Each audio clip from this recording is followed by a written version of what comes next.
Hey Geeks! We're back with another Walking Dead review. This time we're reviewing the Walking Dead comic book issue 163 titled Conquered.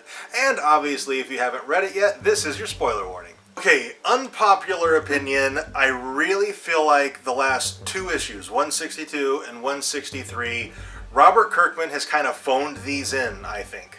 And going back to issue 162, I mean, there's a huge problem. There's no way that Rick didn't tell Dwight how big, or Dwight or anybody, how big the Whisperer herd was. There's no way he didn't tell him. Yeah, like, he knew this was war with the Whisperers, and he had seen the herd. He didn't tell anybody that there was thousands of them.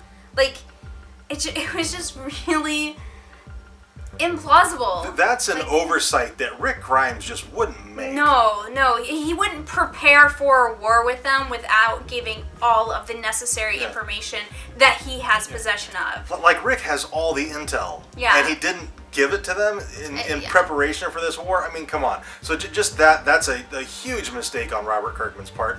And then just the dialogue in this issue, 163, I feel like Robert Kirkman, like, I love the general idea of where this is going. I don't like, there's elements of it that I don't care for, but I like the idea of the giant Whisperer herd overrunning Alexandria, and it looks like they're going to have to just set the herd ablaze, and Alexandria is going to catch fire, and they're going to lose Alexandria. I like that whole idea. I think it's about time they lose Alexandria. I think they've been too safe for too long, and it's gotten a little bit boring. So I like the idea. It's just some of the execution I don't particularly care for. Yeah, like, and I agree. Since Hilltop has burnt basically down, if Alexandria also burnt down, like, that's fantastic. Like, they have nowhere to get. They have the kingdom, and that's it. Yeah. They have kingdom and sanctuary, but the saviors are out to get them. So yeah. I liked the idea of how they're out and they're going to draw the herd away in twos, because they can only get a couple hundred at a time to leave this main group, so they're just going to have to do it in waves. I like that they're leading them to the ocean because the herd's too big to just send it in any one direction. You need to get rid of it, and sending it to the ocean is the best way to do that. The thing is the actual Alexandria, Virginia, is kind of far from the ocean. So it's not terribly far, but if you're riding a horse and trying to lead a herd of walkers away, that's pretty far. Yeah. So in practicality, I'm not sure how great an idea that is, but it's the best they can do. Yeah, it's the only thing they can do. Yeah.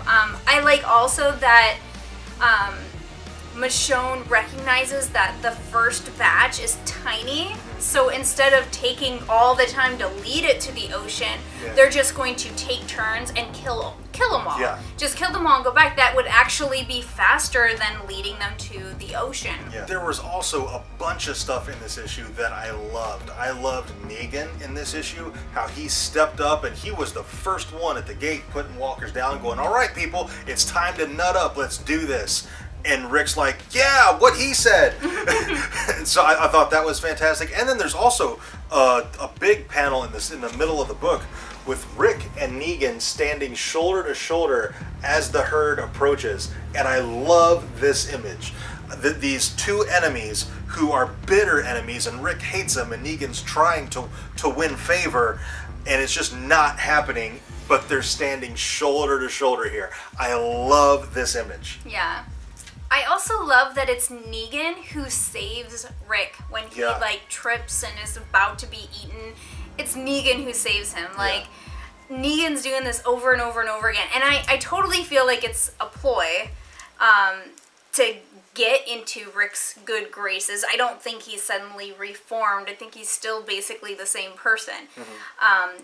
But I love that it was him who saved him. Out of everybody who was there, it was him who saved him from that. And then at the end of the comic, there's a small group of saviors looking on at what's going on, like, man, this is going to be a great show.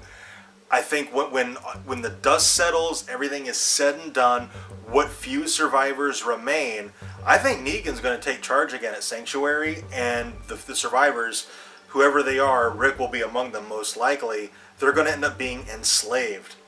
by the Saviors, and that's going to be an arc for a little while, I think. I think Negan's going to betray Rick, because that's really what he does. That's the only thing that really makes any sense to me. I don't think Negan can be reformed, like you said. I think it's not that he necessarily has a long plan. Like, he knows the Saviors are out there and ready for him to take charge again. I think it's just going to... Happy accidents are going to happen. Negan's going to take over the Saviors once again, and Rick's group is going to, be enslaved. And I'm kind of excited for that. Yeah, I definitely agree that the Saviors are waiting for the dust to settle, and then they're going to attack and enact whatever plan that they have, whatever that may be. These next few issues look like they're going to be super tense, and I am super excited for them. So that's going to be it for this video. If you have anything to add, please let us know down in the comments. Also, if you enjoyed this review, tell us by dropping a like on it and subscribe for more reviews. And thank you very much for watching, and we'll see you next time.